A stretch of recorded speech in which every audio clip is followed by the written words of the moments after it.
Hi, greetings. I'm Javier Arbona, and I'm coming to you from El Cerrito, California, the unceded lands of the Chochenyo-speaking Ohlone people.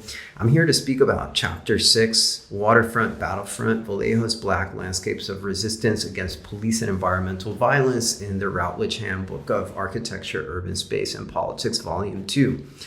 I wrote this piece with my colleague, Julie Z, and I wanted to speak to you about how we wrote this piece, why we wrote it, and what we found.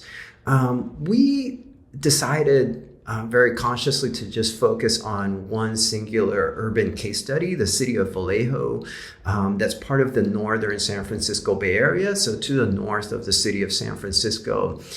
It's a smaller city that often gets overlooked because of its own uneven development and contamination. So in a sense, it has been wastelanded. And that also means that it often gets understudied. But it exemplifies strategies of military abandonment and pollution with new intensities of policing and brutality. And so we wanted to bring that into focus. We also focus on the military, the police, and the neoliberal city as three intertwined hegemonic institutions that are actively shaping Vallejo despite the appearances of abandonment. And to write this piece, we especially focus on two sites, right? A proposed police station anchoring new zones of urban redevelopment and a failed bid at situating a concrete manufacturer in the black-brown neighborhoods of South Vallejo. And that was a victory for climate and environmental activists. We wrote this piece because we come from kind of two different corners of the academy. Julie being an expert in environmental and climate justice, and I study critical militarisms, critical military studies, but both of us having done work with Vallejo activists, particularly on issues of pollution and historical memory. And we wanted to know more about how toxic climate and historical militarisms, as they also manifest in new forms of policing, could be intertwined and mutually constitutive. Vallejo is also really important to look at because it's an exemplar of neoliberal finance after the U.S. Navy left the Mare Island shipyard a polluted wasteland in a sense. But it's a historic site of Pacific militarization, and it brought about the city's municipal bankruptcy in the 2000s and into the 2000 teens. So that case has been greatly ignored, but it's super important at the same time. So we wanted to ask what happens when you put together environmental activism on the ground with other growing movements for Black Lives Matter and against police brutality.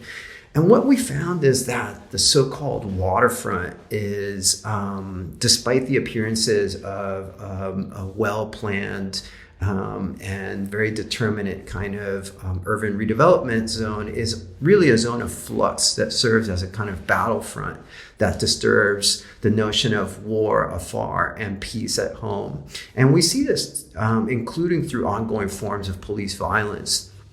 The idyllic waterfront is also the site of challenge and contestation.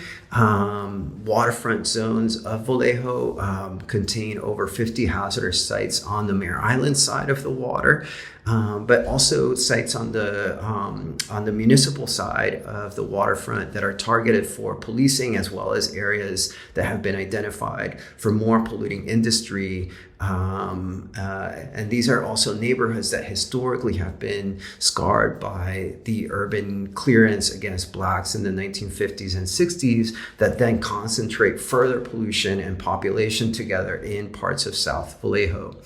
But this waterfront is also historically the site of urban uprisings, especially going back to the World War II period. And it's also the site that concentrates environmental justice movements, such as the opposition to the cement manufacturer Orson. And so it's really these resistances that make these landscapes concrete and matter.